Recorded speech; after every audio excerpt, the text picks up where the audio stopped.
그럼 314페이지에 납부 환급세 재계산을 좀 보도록 할게요.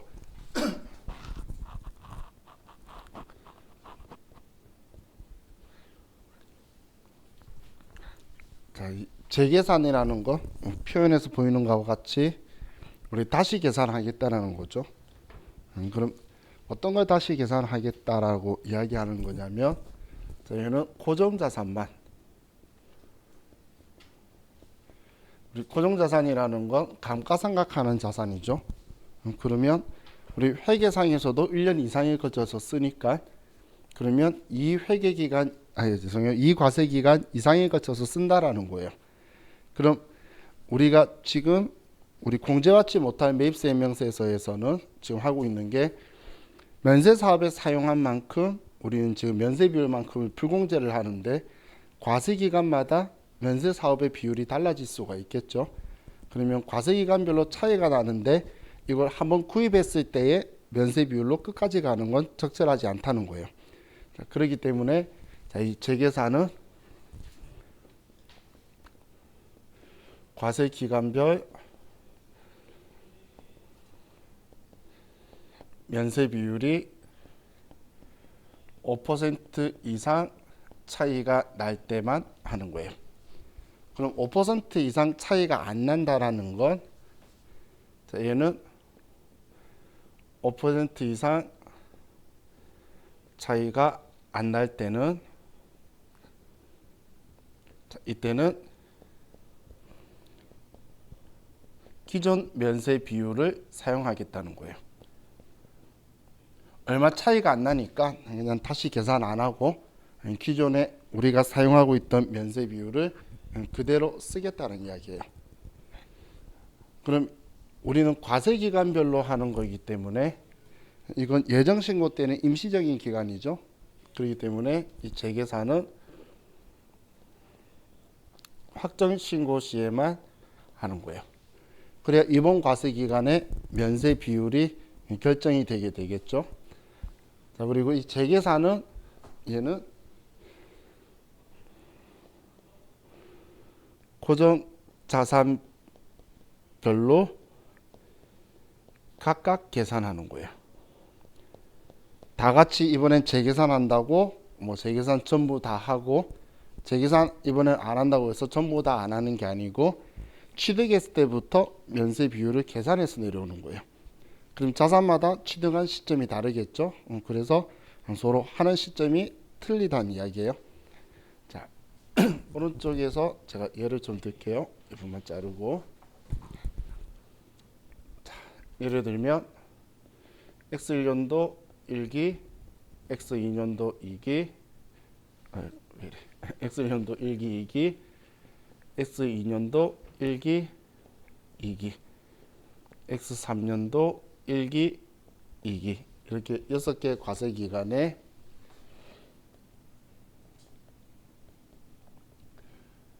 면세 비율이 예를 들어 1기에는 50%, 2기에 53%, 2기에 46%, 그리고 48%, 50%, 그리고 54%. 자, 이런 상황이다라고 볼게요. 그럼 이제 면세 비율이 이렇게 변하는데, 자, 우리가 첫 번째 자산을 가지고 취득을 X1년도 1기에 이때 당시에 취득을 했다라고 볼게요. 자, 그럼 이때 취득하게 되면 먼저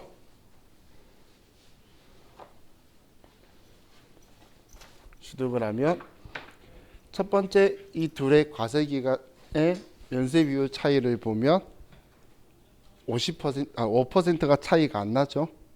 그러면 자, 우리 첫 번째 했을 때는 면세 비율이 50%인데 이때 재계산을 안 한다라는 건 50%를 그대로 그냥 면세 비율로 생각하고 가겠다라는 거예요.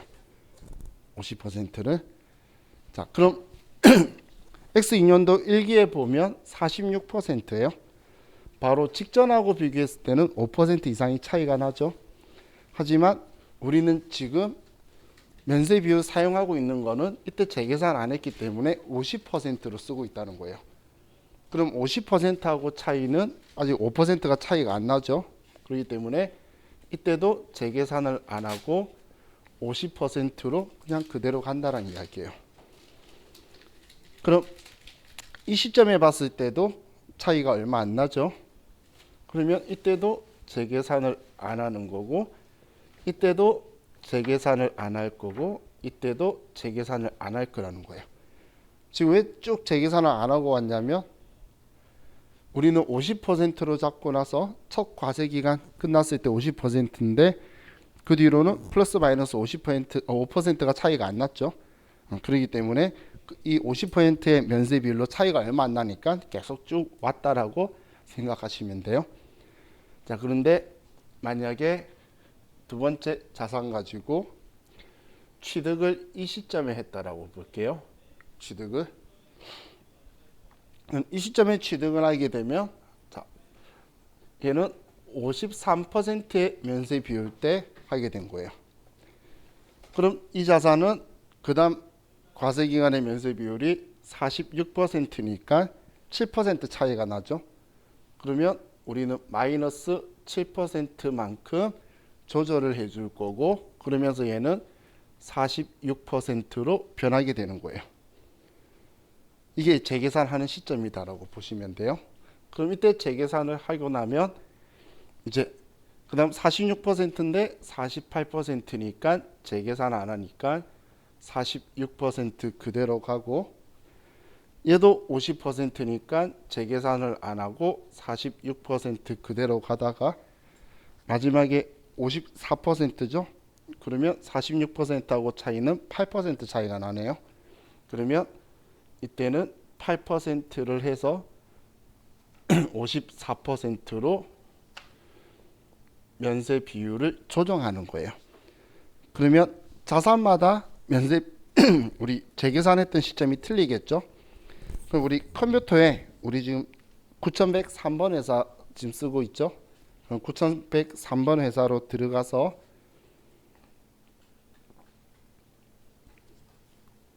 자, 여기에서 공제받지 못할 매입설명서에서 들어가 보시면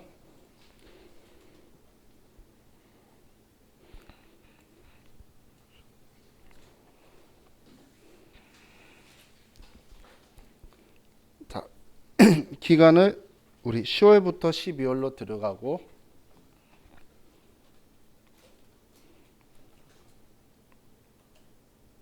자, 그리고 재계산 탭에 가면 단기가 있고 직전이 있죠.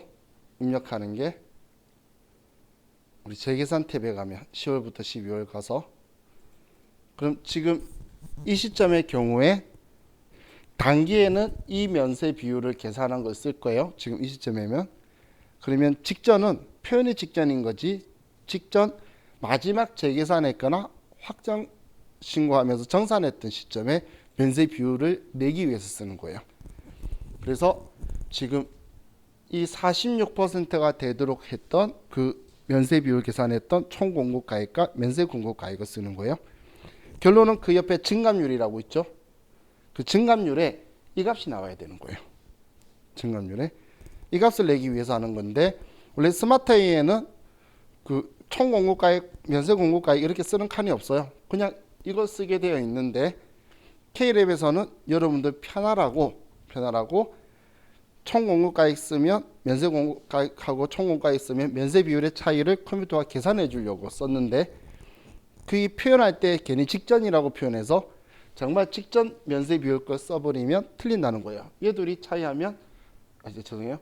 얘 둘이의 차이를 써버리면 틀리게 되겠죠. 그렇기 때문에 이번에 54%와 마지막 재계산했던 46% 이걸 직전에 써야 된다는 거예요. 그럼 이 시점이었으면 바로 직전이라는 게 말이 되겠죠. 그래서 직전은 마지막 정산이나 재계산했을 때 면세 비율 계산했던 내역을 써주셔야 되는 거예요. 자, 그럼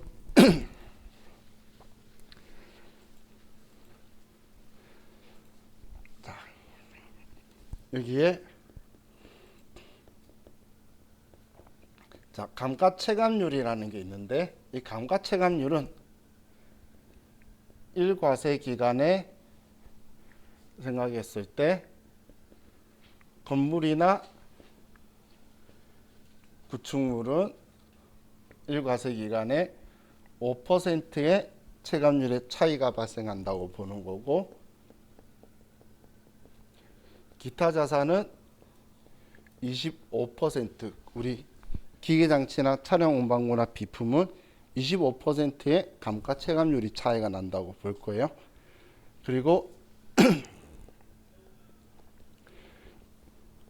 경과 과세 기간 수는 얘가 1과세 기간에 다른다고 보는 거기 때문에 경과 과세 기간 수는 카운팅할 때 세법법전은 과세 기간 개시일에 우리는 취득한 걸로 간주한다고 되어 있는데, 우리는 이걸 셀 때 뭐 6월 30일 날 샀다고 해서 1월 1일부터 산 걸로 계산은, 이론상 근거는 그건데 그냥 우리는 똑같이 내기 위해서 과세 기간 종료일 수만 세면 돼요. 그냥 우리 과세 기간 종료일은 6월 30일 하고 12월 31일이죠. 그러면 이 경과 과세 기간이 수가 몇 개가 되는지 카운팅만 해서 이번 신고 기간 전 것까지 그렇게 해서 얘 곱해주게 되면 이만큼이 감가가 된 거고, 나머지가 우리 컴퓨터에 보면은 경감률인가 그렇게 적혀 있죠. 그 경감률이 남아있는 잔존 가치 퍼센테이지를 컴퓨터가 계산해 줄 거예요. 그럼 우리 취득 연월을 쓰는 게 컴퓨터가 경과 과세 기간 수를 세워 주려고 하는 거고, 근데 스마트에서는 그런 기능들이 없어요. 다. 그러면 직접 우리 경과 과세 기간 수도 세야 되고, 얘도 선택을 할 거고, 5%다 25% 숫자 있는 거 선택하고 몇 퍼센트 차이가 난다고 바로 입력하는 방식으로 쓰게 되는 게 우리 스마트인데, K랩에서는 우리 편리하라고 이렇게 쭉 해줬으니까 그걸 활용해서 쓰면 되겠죠. 과거에는 우리 건물 같은 경우는 기니까 우리 10년간 쓸 수 있죠. 수일번의 과세 기간이 있다 보니까 건물로 잘 내고, 얘는 과세 기간 수가 너무 짧다 보니까 많이 안 나오고 얘 가지고 주로 나왔었어요.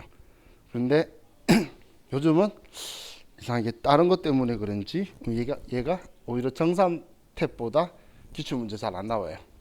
그래서 지금 우리 15회차 중에서도 예제가 하나도 없어요. 우리 책에 있는 거 말고는. 그래서 과거하고 조금 분위기가 틀려진 것 같아요. 자, 그럼 우리 이거 가지고 우리 책 문제를 좀 풀어볼게요.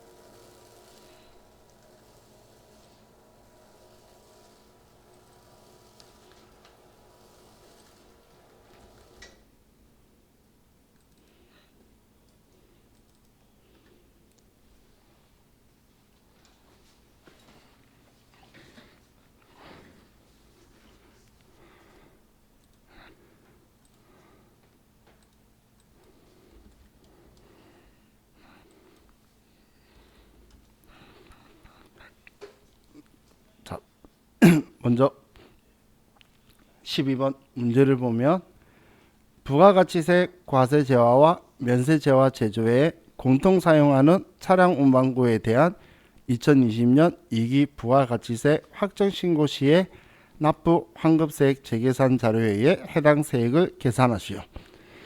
자, 취득은 19년 9월에 했고 취득가액은 2,500만 원이에요. 자, 그럼 지금 19년 2기에 사서 면세 비율을 알려주고 있는데, 그럼 문제가 만약에 나온다면 전부 다 일일이 옆에 면세 비율을 여러분들이 계산하는 거예요. 그럼 19년 2기는 면세 비율이 50%죠. 50%. 두 번째 20년 1기는 면세 비율이 52%죠. 다음 2020년 2기는 면세 비율이 2%네요. 자, 그럼 이렇게 봤을 때에 우리는 19년 2기에 취득했는데 20년 1기에는 재계산을 안 했다라는 결론이 나오죠. 2%밖에 차이가 안 나니까. 그러면 우리는 50% 그대로 왔기 때문에 이 둘의 차이를 우리는 재계산하는 거예요. 그럼 8% 내렸죠. 그러면 증감률은 마이너스 8%가 된다는 거예요. 그럼 마이너스 8% 차이를 쓰기 위해서 얘는 지금 단기 거에 쓸 거고 지금 이 정보를 그리고 직전에는 이 정보를 써주면 되겠죠. 그죠? 자, 그럼 공제받지 못할 매입세 임명세서에서 10월부터 12월로 가고 납부 환급세액 재계산에서 지금 문제는 차량 운반구죠. 그럼 2번 기타 자산이 되고 아니오라고 하고 해당 재화의 매입세액은 2,500만 원이 공급 가액이에요. 그러면 250만 원이 되고 취득 연월은 2019년 9월. 자, 이번엔 단기는 지금 2기에 총 1억 원 중에서 연세는 4,200만 원이다. 다음 직전은 우리 동그라미 3번 거 써야 되죠. 총 1억 원 중에서 연세는 5천만 원이다. 그럼 이렇게 쓰면 증가율이 마이너스 8%라서 10만 원을 우리는 지금 줄여준다는 거죠. 그럼 과거에 공제를 우리가 더 많이 했기 때문에 불공제를 더 많이 했기 때문에 면세 비율이 줄어서 이만큼 다시 도로 환급세액으로 돌려주겠다는 거예요. 지금 얘를 계산을 해보면 지금 250만 원의 세액 중에서 지금 절반이 달아서 남아있는 잔존 가치가 25%씩 이 과세기간이 경과해서 50% 남아있다는 거예요. 경감률은 남아있는 걸 이야기하는 거예요. 그럼 절반이 남아있으면 125만 원이겠죠. 그럼 125만 원에 8% 계산하니까 10만 원이 나온 거예요. 지금 그렇게 컴퓨터가 계산해 준 거예요. 근데 시험에서 면세 비율을 과세기간별로 쫙 줘요. 과거에 그런 식으로 나왔어요. 길게. 그러면 우리가 처음부터 취득한 시점부터 재계산했다 안 했다를 체크해 오는 거예요. 그렇게 해서 지금 얘네들을 입력할 수 없고 증가율만 바로 입력하라고 되어 있으면 그냥 이렇게 쓰셔도 똑같은 결과가 나와요. 2019년 9월이다 라고 하고 얘를 안 주면 이게 마이너스 8%라고 써서 이렇게 내라고 하는 거예요. 그래서 시험에서 증감률 계산할 수 있도록 면세 비율을 주면 그냥 그 원리를 알고 있는지를 물어본 거죠. 그러면 취득한 시점부터 이렇게 쭉 내려오면 돼요. 자, 자산이 만약에 두 개다. 그러면 얘하고 똑같이 쓸 거다라는 생각하시면 안 돼요. 그거는 전산세무위급에서 그런 식으로 문제를 낸 거고 세무위급에는 취득했을 때부터 오기 때문에 서로 다를 거란 이야기예요. 그렇기 때문에 얘 두 개 단기야 똑같겠지. 직전은 다를 확률이 매우 높아요. 세무위급은 거의 다 틀렸어요. 그렇기 때문에 그 부분만 주의하시고 하시면 될 것 같아요. 자, 이렇게 하고 저장하면 얘도 끝나고 얘 또한 부가가치세 신고서의 51번 칸에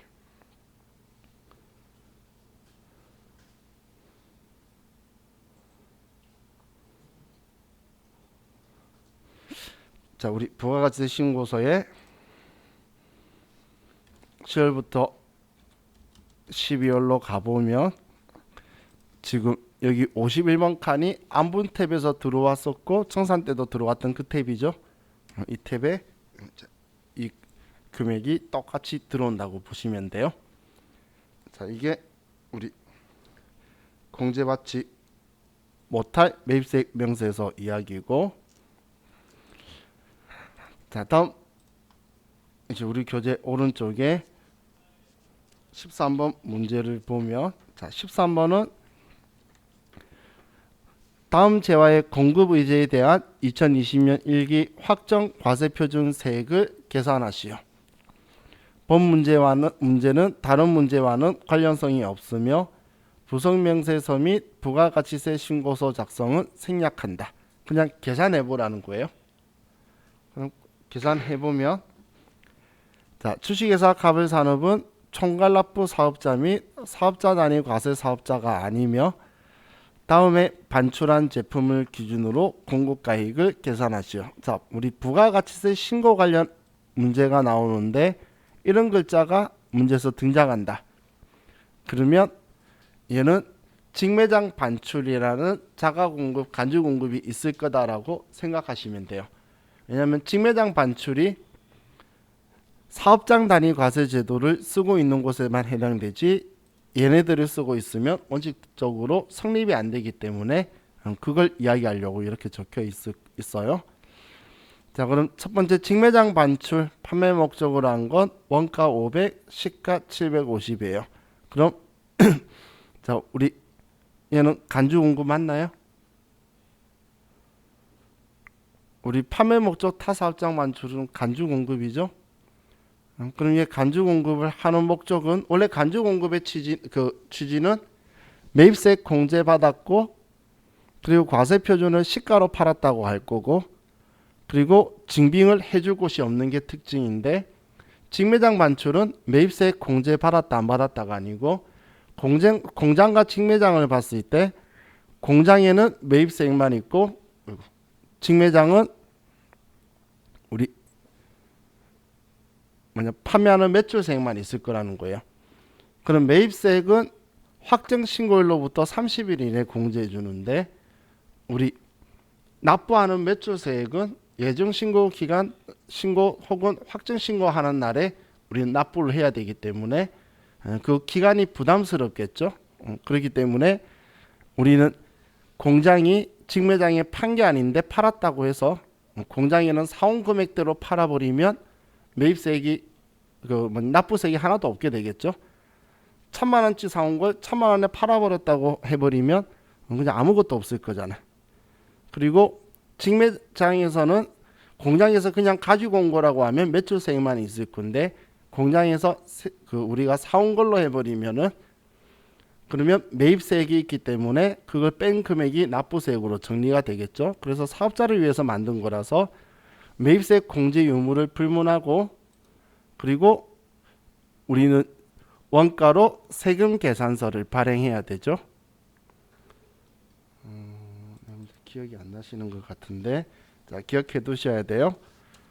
자 우리 판매 목적 타 사업장 반출은 얘는 무조건 매입세액 공제 유무를 불문하고 그리고 얘는 과세 표준을 우리는 취득 원가로 할 거고 그리고 세금 계산서를 발급을 꼭 해야 되는 거예요.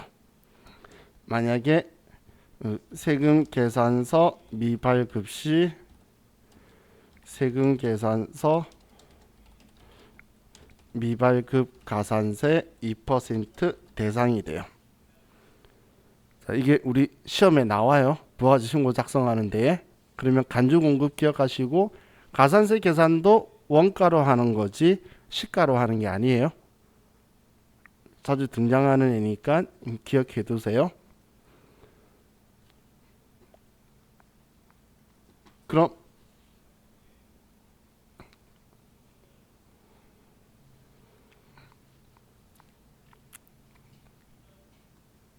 자, 우리 직매장 반출은 방금 원가로 팔아버렸다고 세금계산서 발행하는 과세표준이라 그랬죠. 그래서 500만 원이 과세표준이 될 거고 직매장 반출의 불량품 교환 목적이래요. 불량품 교환 목적으로 직매장에 보낸 걸 팔았다고 하는 건 적절하지 않겠죠. 얘는 과세 거래가 아니니까 과세표준에 들어올 게 없고 하치장 반출액은 하치장이라는 표현 한 자체가 하치장 개설 신고한 거예요. 그럼 사업장이 아니겠죠. 그래서 얘도 과세 거래가 아니고, 자, 제품의 타계정 대체 내역은 다음과 같다. 자, 그럼 제품 타계정 대체라는 건 제품이라는 표현 쓴다는 자체가 매입세 공제를 받았다는 거죠. 그런데 얘를 지금 타계정 대체했다는 건 간주 공급에 걸릴 수 있다는 거예요. 그럼 1번의 비용음용 소형 승용차 수선비, 그럼 우리는 자가 공급에서 비용음용 소형 승용차 유지에 사용한 재화는 시가로 팔아버렸다고 하는 거죠. 그래서 이 금액이 과세 표준이 될 거고, 정호원에게 특별 상여로 증정한 제품. 자, 특별 상여로 직원한테 준 게 우리는 매출세액을 창출할 일은 절대 없겠죠. 그러면 개인적 공급으로 팔아버렸다고 할 거예요. 처음부터 이럴 거였으면 사업과 관련 없는 지출로 불공제 받았어야 되는 거예요. 얘도 비용용 소형 승용차 유지로 불공제 받았어야 되는 거예요. 자, 특정 거래처에 견본품으로 제공한 제품, 견본품이기 때문에 얘는 견본품이나 광고는 우리는 간주 공급으로 처리 안 하는 거죠. 그래서 얘는 해당 사항이 아니고, 판매 장려 목적으로 특정 거래처에 제공한 제품. 자, 우리는 판매 장려금을 물건으로 주면 사업상 증여로 간주 공급이 되죠. 그렇기 때문에 시가로 팔아버렸다고 할 거예요. 자, 3번 2020년 2월에 취득한 업무 목적으로 사용할 승용차 2000cc를 대표이사 개인적인 용도로 사용하였다. 이 승용차는 매입 시 매입세 공제를 받지 못하였다. 자, 간주 공급을 성립하려면 직매장 반출을 제외하고는 매입세 공제를 받았다는 게 전제 조건이에요. 그런데 매입세 공제를 받지 못하였다라고 적혀 있기 때문에 얘는 간주 공급이 될 수가 없죠. 그런데 문제에서는 성의 없게 금액도 안 줬어요. 한마디로 간주 공급이 얘는 될 이유가 없고, 다음 4번에 폐업시 잔존 재화에 대한 과세 표준 계산하면, 자, 폐업시 잔존 재화는 재고 자산은 시가로, 고정 자산은 취득 원가에 앞에 했던 감가 체감률을 뺀 금액이 과세 표준이 되죠. 그럼 제품은 시가로 팔아버렸다고 할 거고, 자, 기계장치하고 건물은 우리가 원가 가지고 감가 체감률만큼 뺀 나머지를 계산할 거고, 토지는 면세 제화니까 매입세 공제 받은 적이 없겠죠. 얘는 팔았다고 간주 공급을 할 이유가 없다라고 보시면 돼요. 자, 그럼 이제 기계장치하고 건물을 가지고 보면, 자, 기계장치의 취득 원가가, 기계장치 거 취득 원가가 1,800만 원이에요. 그러면 기계장치의 감가 체감률이 25%인데 경과 과세 기간 수가 2019년 6월 30일, 2019년 12월 31일 두 번이네요. 그죠? 지금 5월 31일 날 폐업했으니까 경과된 거는 지금 2019년 6월 30일, 12월 31일 두 번이 있죠. 그래서 그럼 25% 두 번 하면 50% 깎였죠. 그럼 남아있는 우리 경감률이 50%니까 얘는 50%라고 해서 과세 표준은 900만 원이 되는 거예요. 다음 건물을 가지고 보면, 건물은 취득 원가가 1억 원인데, 자, 감가 체감률이 5%예요. 그럼 경과 과세 기간 수는 지금 얘는 2017년 6월 30일, 12월 31일, 2018년 6월 30일, 12월 31일, 다음 2019년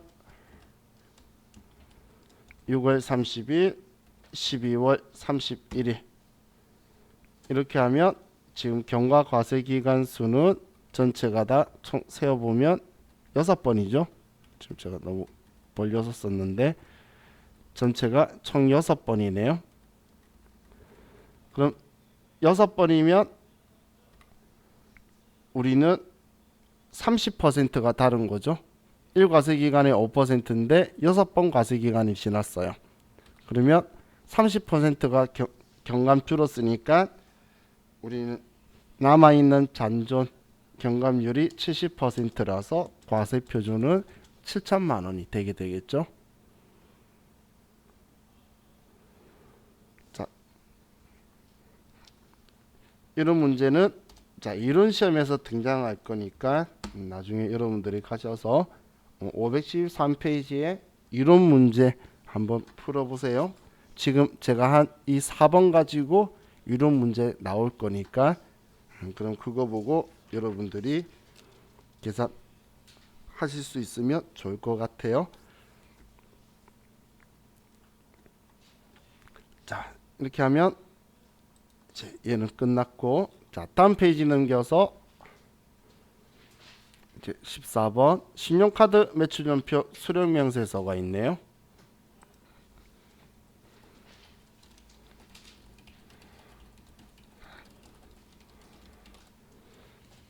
자, 신용카드 매출연표 수령명세서는 얘는 부가가치세 신고서 41번과 42번 칸 금액과 일치해야 되는 거예요. 그럼 41번, 42번에 들어온다는 건 매입세액 공제가 되는 것만 들어온다는 이야기예요. 매입세액 공제가 안 되는 건 들어오는 게 아니란 뜻이에요.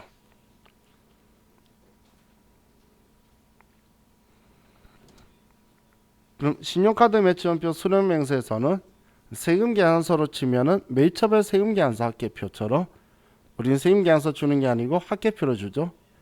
그럼 신용카드나 현금 영수증으로 결제하고 우리가 매입을 해도 구입을 하더라도 우리는 그걸 세무서에 주는 게 아니고 신용카드 매출연표 수령명세서로 주는 거예요.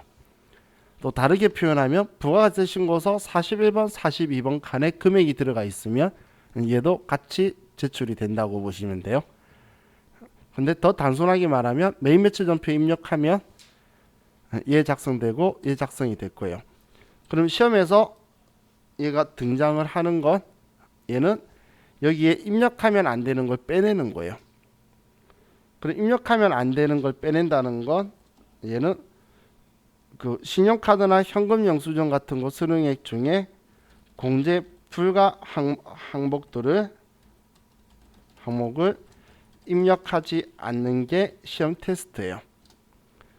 그럼 공제가 안 되는 거는 자 우리 부가가치세법은 세금 계산서가 메인이죠.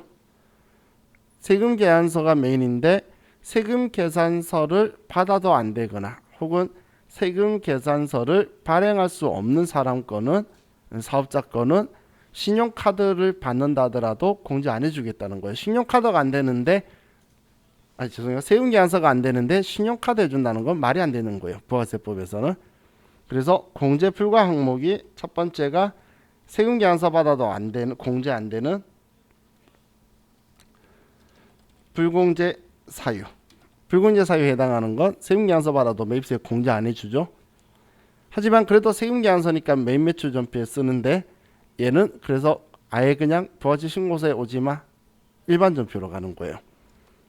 다음이 세금계산서 발급 불가 사업자 형태. 이 형태가 간이과세자 혹은 면세사업자 거는 여기에 들어오지 않을 거고 또 세금계산서 발급 불가 업종이 있어요.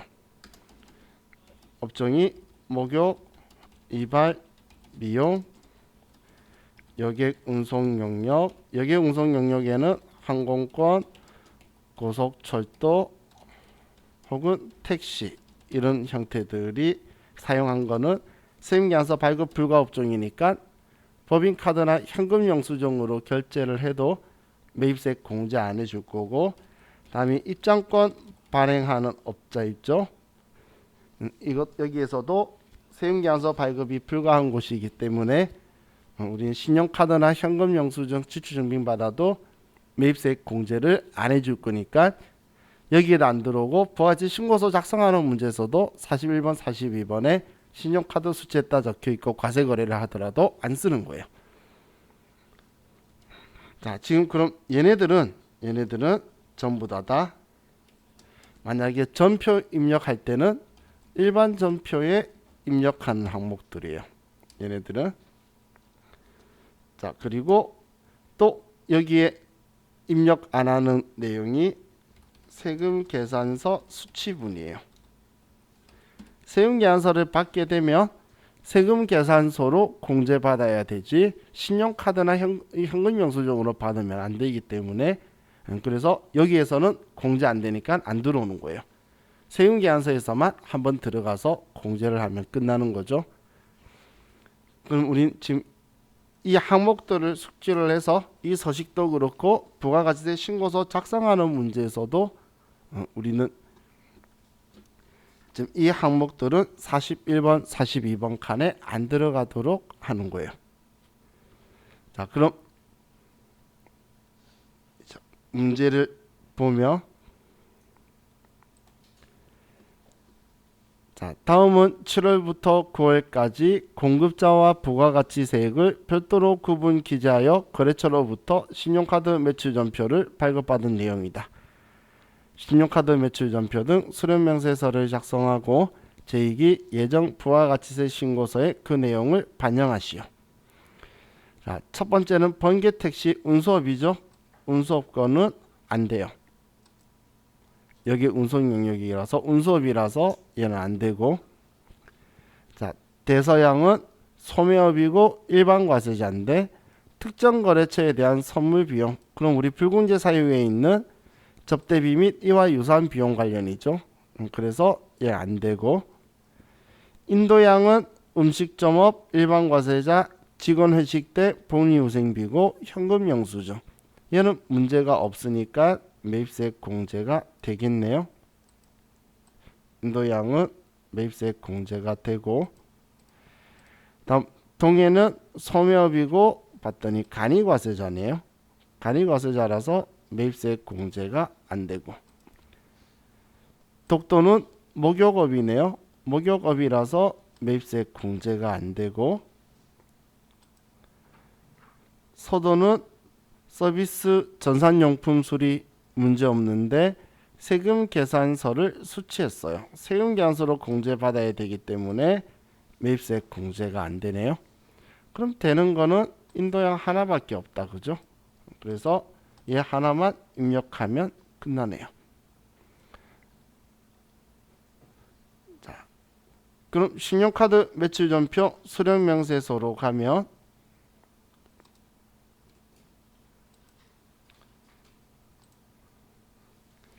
자, 7월부터 9월까지 해서, 자, 날짜 8월 11일이라고 쓰는데, 자, 여기에서 자, 9분의 1, 2, 3, 4가 있죠? 9분의 1, 2, 3, 4가 있는데, 자, 지금 여기에 있는 1, 2, 3, 4가, 자, 우리 여기 위에 1번 하면 여기에 금액 갈 거고, 2번 하면 여기에 금액 갈 거고, 3번 하면 여기에 금액 갈 거고, 4번 하면 여기에 금액이 가요. 그러면 4번의 신용이라는 건 국세청에 등록한 종업원 카드예요. 그렇기 때문에 얘는 우리 그 밖의 신용카드, 기타 카드라고 표현하는 거니까 법인카드는 사업용 카드로 써야 돼요. 그래서 3번 사업용이 법인카드다라고 보시면 돼요. 자, 그런데 지금은 우리는 현금 영수증이죠. 그러면 1번 현금이라고 선택하고, 거래처는 인도양이고, 자, 현금 영수증은 카드 번호 쓰면 안 되죠. 카드 번호 아니죠. 그러면 56만 원이라고 쓰면 56,000원이라서 이렇게 쓰면, 자, 얘는 끝이 나네요.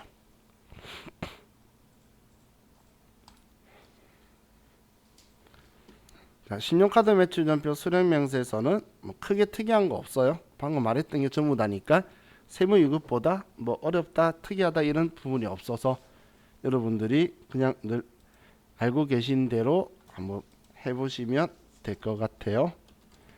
자, 우리 기출문제가 604페이지, 652페이지, 686페이지에 신용카드 매출전표 수령명세서 문제가 수록이 되어 있으니까 한번 풀어보시고 어떤 느낌으로 문제가 나오는지를 여러분들이 체크해 봐 주시기를 바랄게요. 자, 다음 우리 377페이지에 자, 우리 세무일급에서는 부가가치세 신고서 작성하는데 가산세가 웬만하면 같이 껴 있어요. 그래서 가산세를 이 다음 시간에 제가 볼 건데 지금은 나오는 타입을 가지고 보면 자, 첫 번째는 우리 정기 신고분 작성하면서 여기에 부가가치세법상 가산세가 있는 문제하고 그 다음 타입은 예정 신고 누락분 확정 신고서 반영하는 게 있고